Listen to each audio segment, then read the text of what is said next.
Ikhwani hadirin rahimani wa rahimakumullah.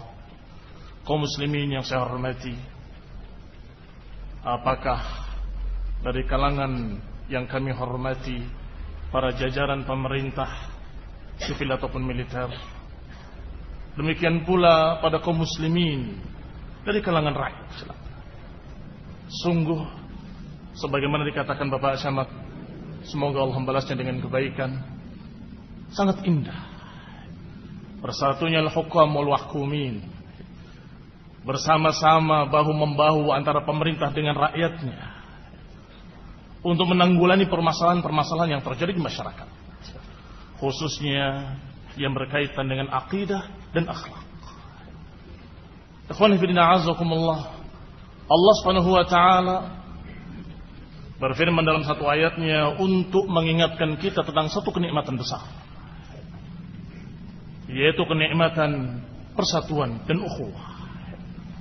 Ya ayyuhalladzina amanu taqullah, ya ayyuhalladzina amanu dzkuru ni'matallahi 'alaikum id kuntum a'daan fa'alafa baina qulubikum fa asbahtum bi ni'matihi ikhwana.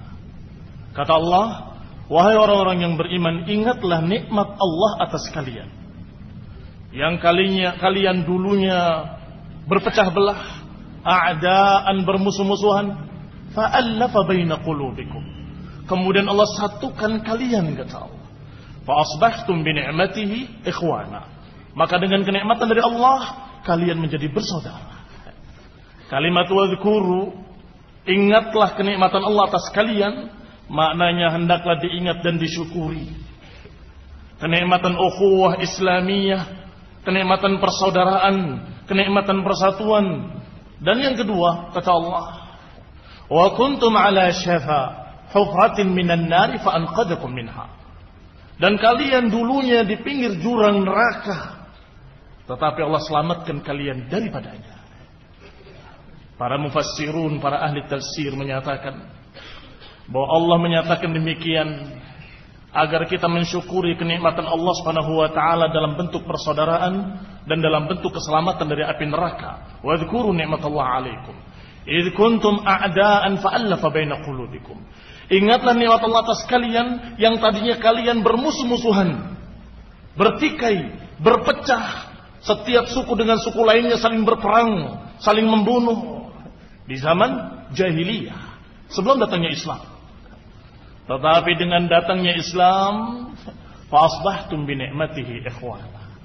Dengan datangnya Islam kalian menjadi bersaudara, kalian menjadi bersatu, kalian menjadi orang-orang yang hatinya rukun. Allafa baina qulubihim. Yang kata Allah dalam ayat lain, "Lau anfaqta ma fil ardi jami'an ma allafta baina qulubihim." Kata Allah, kalaupun engkau mengeluarkan infak, mengeluarkan modal seluruh apa yang ada di muka bumi ini, ma allafta baina qulubihim, engkau tidak akan bisa menyatukan hati-hati mereka. Dengan harta dunia tidak bisa, dengan seluruh harta yang ada di muka bumi ini tidak akan bisa. Walakinnallaha allafa bainahum, tapi Allah lah yang menyatukan mereka. Artinya persatuan dan persaudaraan tadi tidak bisa dibeli dengan harta, tetapi pemberian dari Allah Subhanahu wa taala kepada kita kaum muslimin dengan ajaran Allah yang dibawakan oleh Rasulullah sallallahu alaihi wa ala alihi wasallam. Allah turunkan Al-Qur'an, Allah utus seorang rasul yang mulia, khatamun nabiyyin, penutup para nabi. Maka itu semua perangkat-perangkat persatuan, perangkat-perangkat ukhuwah yang kalau kita masuk di dalamnya di atas bimbingan Quran was sunnah, niscaya kita akan merasakan kenikmatan tadi, kenikmatan yang tinggi yang Allah katakan syukuri kenikmatan itu. Mana mensyukurinya adalah jangan sampai hilang kembali, jangan sampai dicabut oleh Allah Subhanahu wa taala dan kemudian kalian kembali seperti zaman jahiliyah, bertikai, berperang, saling bunuh, saling menumpahkan darah dan seterusnya dan seterusnya.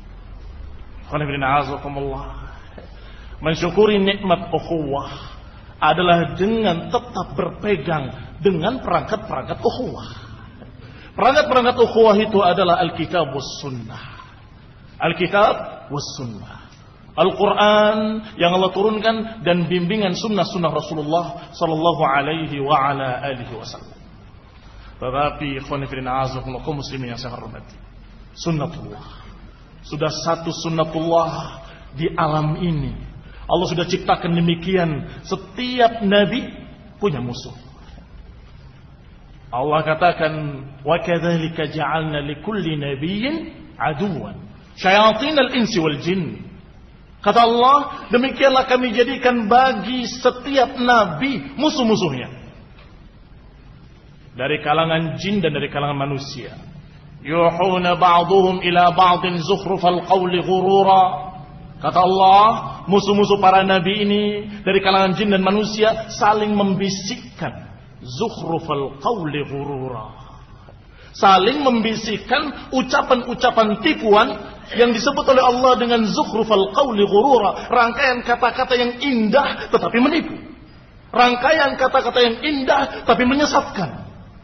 Hati-hati, kita harus waspada dalam menjaga ukhuwah Islamiyah. Kita harus waspada dari musuh-musuh yang Allah sudah katakan, wa kadzalika ja'alna likulli nabiyyin aduwwan syayatin, yaitu syaitan-syaitan dari kalangan jin wal ins, dari kalangan jin dan dari kalangan manusia, yang selalu menyampaikan, mempropagandakan, mengajarkan berbagai macam kesesatan-kesesatan, namun dibungkus dengan kata-kata yang indah, dengan kata-kata yang menipu, yaitu zukhrufal qawli ghurur. Bisa dibayangkan ketika umat yang tadinya satu di bawah bimbingan Rasulullah SAW langsung, yaitu para sahabat, tetapi dengan munculnya kesesatan-kesesatan yang muncul di kala itu, setelah Rasul wafat, setelah Abu Bakar Siddiq wafat, setelah Umar wafat, setelah itu muncul fitnah-fitnah, yaitu yang pertama dari kesesatan Syiah Rafidhah dan kesesatan Khawarij. Ini dua kelompok sesat yang pertama muncul dalam sejarah Islam. Setelah itu berpecahlah kaum muslimin menjadi sekian kelompok. Ada kelompok yang masih tetap bersama para sahabat dan mengikuti bimbingan Rasulullah SAW, dan ada kelompok yang membuat ajaran baru, yaitu ajaran dari seorang tokoh Yahudi yang bernama Abdullah bin Saba. Abdullah bin Saba al-Yahudi adalah satu grup dengan Yahudi yang membunuh Umar bin Khattab radhiyallahu taala anhu. Dan mulai dia memakai politik belah bambu para sahabat, bagaimana supaya pecah persatuannya, bagaimana supaya terjadi perpecahan di kalangan kaum muslimin. Maka dia pakai politik tadi, yang satu diinjak, yang lain diangkat, maka pecahlah bambu tersebut. Yang diinjak dan yang diangkat semuanya para sahabat, dengan berpura-pura pencinta Ahlul Bait, dengan berpura-pura bahwa mereka mengangkat Ali bin Abi Thalib dan juga anaknya Hasanul Husain dan cucunya dan seterusnya. Kemudian mereka menyatakan dengan kalimat caci makian kepada para sahabat-sahabat yang lain, Abu Bakar wa Umar wa Uthman khususnya, dan yang lainnya. Maka terjadilah perpecahan. Tetapi para sahabat selalu mengingatkan tentang kesesatan mereka. Bahkan Ali bin Abi Thalib masih hidup waktu itu, memperingatkan, hati-hati, ada bibit-bibit perpecahan. Hati-hati, ada ucapan-ucapan yang memecah belah. Ini di mimbar Kufah. Dan diriwayatkan, kata Syekhul Islam Ibnu Taimiyah, lebih dari 80 riwayat dari Ali bin Abi Thalib. Demikian dalam Majmu' Fatawa juz ke-4. Apa kata Ali bin Abi Thalib di mimbar Kufah? Ma utiya bi ahadin yufaddiluni ala Abi Bakr wa Umar illa jallatuhu haddal muftari. Sungguh tidak didatangkan kepadaku seseorang yang mengutamakan aku di atas Abu Bakar dan Umar, kecuali akan aku cambuk dengan cambukan seorang pendusta. Ali bin Abi Thalib sebagai imam, sebagai amir al-mu'minin waktu itu, pemerintah berhak untuk menghukum. Maka melihat ada gejala-gejala penyimpangan, langsung sikap tanggap dan menyatakan, siapa yang menyatakan aku lebih utama daripada Abu Bakar wa Umar, aku cambuk dengan cambukan seorang pendusta. Cambukan seorang pendusta adalah 80 kali cambukan.